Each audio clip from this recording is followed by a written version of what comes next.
Viajando com o Biquíni. Olá, vamos continuar nossa viagem para Portugal. Hoje nós vamos para Lisboa, visitar uma região que tem tudo a ver com a gente. A gente vai para a Freguesia de Belém, onde tem um monumento ao descobrimento, uma homenagem aos tempos áureos, onde Portugal foi a primeira nação global do nosso planeta. Ali está representado Pedro Álvares Cabral, outros personagens importantes da nossa história.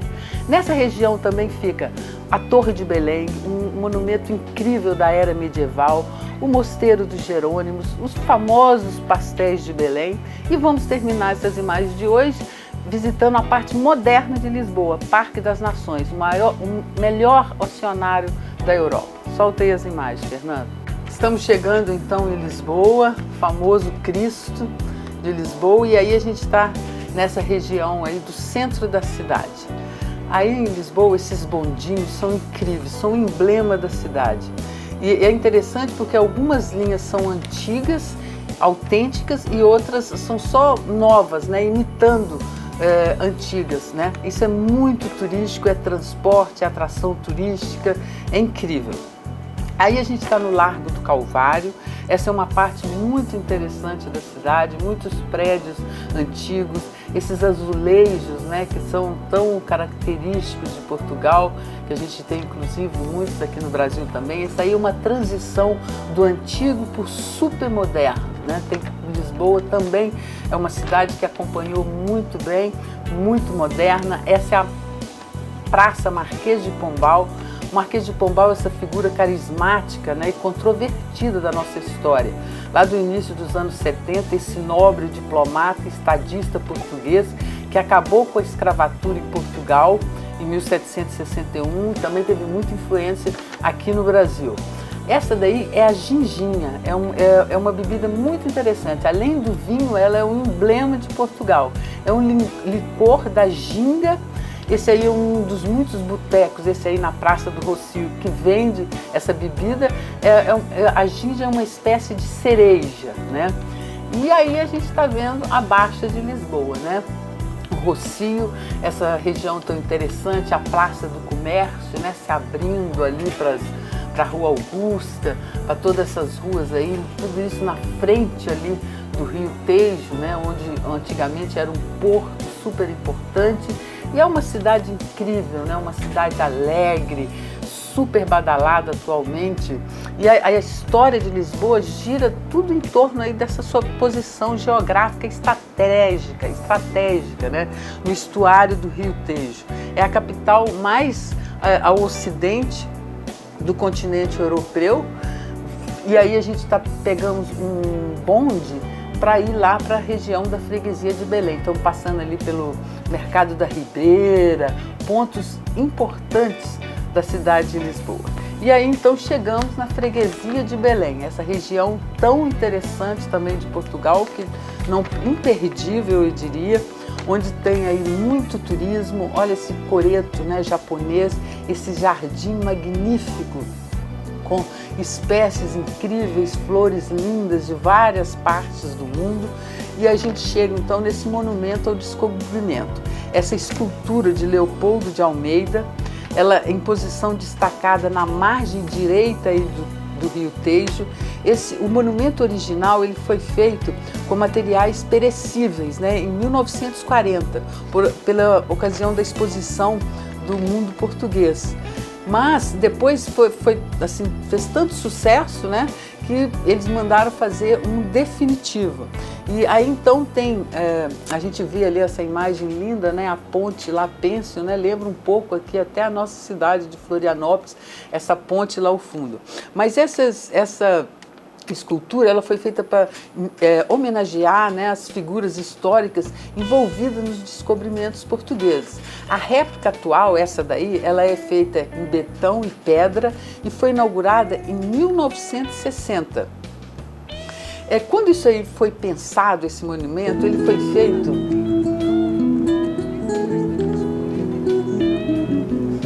foi feito para homenagear o infante Dom Henrique.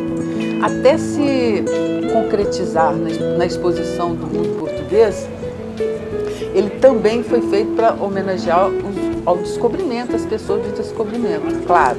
Ele foi feito da primeira vez em 8 meses. Foi Salazar que mandou fazer o segundo monumento em 1958. E é uma síntese, né, desse passado glorioso, né? Alguns até queriam que esse monumento fosse feito em mármore e granito. Ele foi inaugurado nas comemorações dos 500 anos da morte do infante Dom Henrique em 1985. E ele foi remodelado então, porque aí dentro tem um auditório, um miradouro, salas de exposições. Esse aí é o Centro Cultural das Descobertas.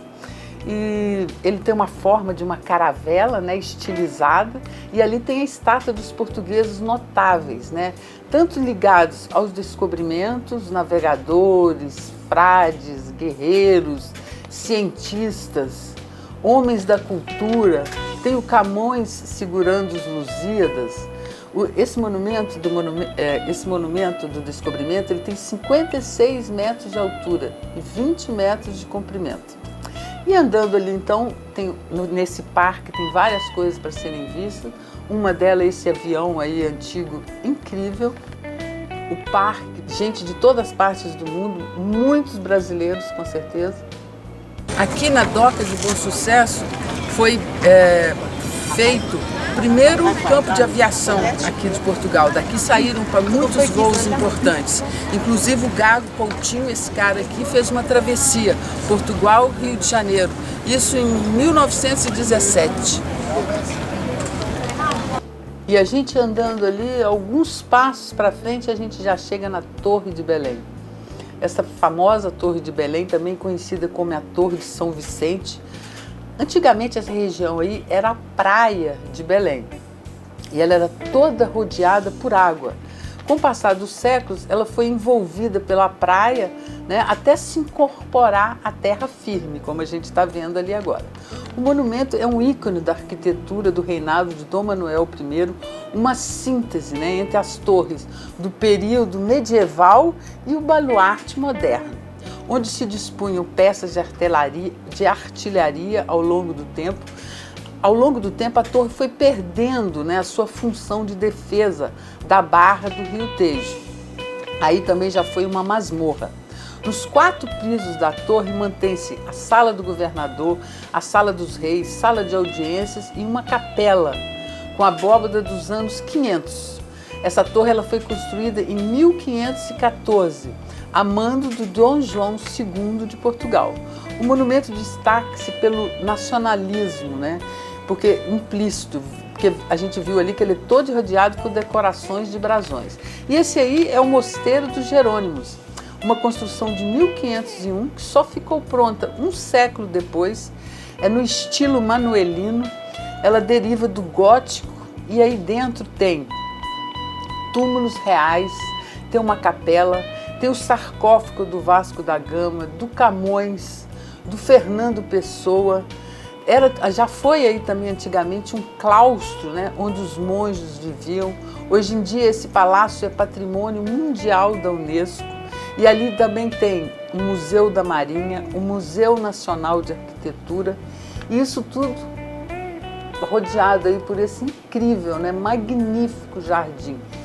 Tem fontes de água, tem coretos, aí a gente pode, né, andar, passar um dia aí super agradável, flores lindas de todas as partes do mundo, essas âncoras, né, tudo aí lembrando a gente que a gente está aí às margens desse maravilhoso estuário do Tejo, esse rio tão famoso aí de Portugal.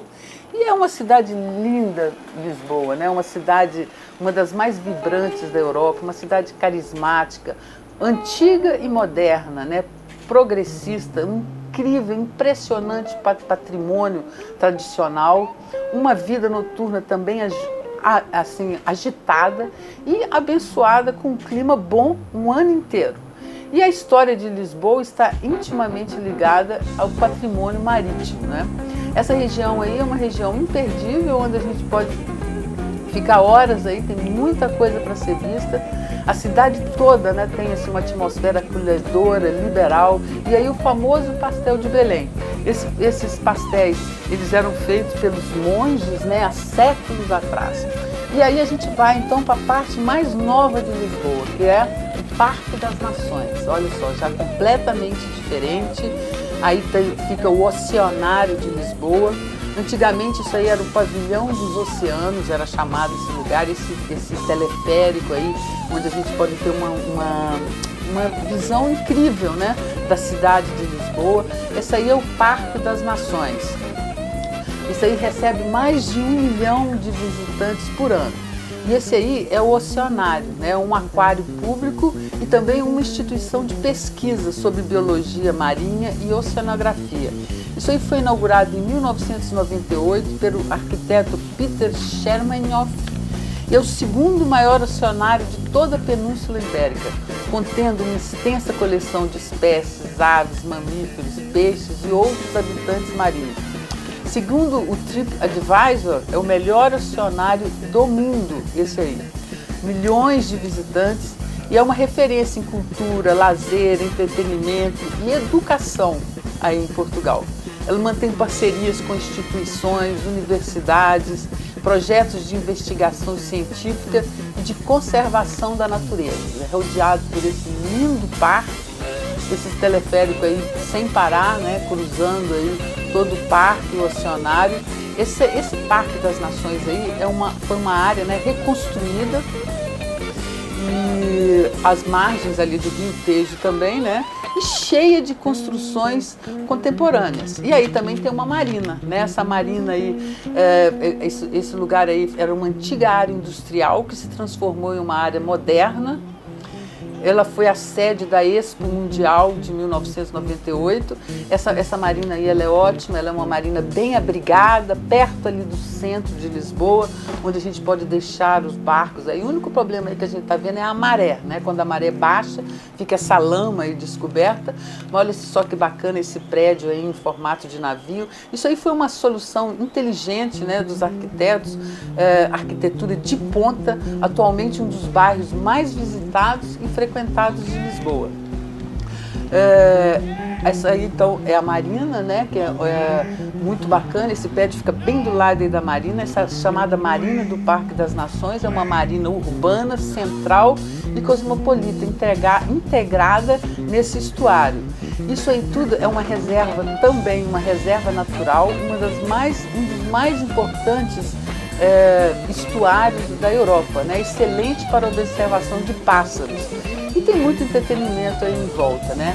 Aí a gente voltando então aí para o Oceanário, que é hoje em dia, né, o principal aí dessa região para ser visto, né? Milhares de turistas, e a gente vê essas esculturas aí magníficas, né? Mostrando um pouco do que é lá dentro desse instituto, né, desse oceanário, um dos mais importantes não só da Europa, mas do mundo também.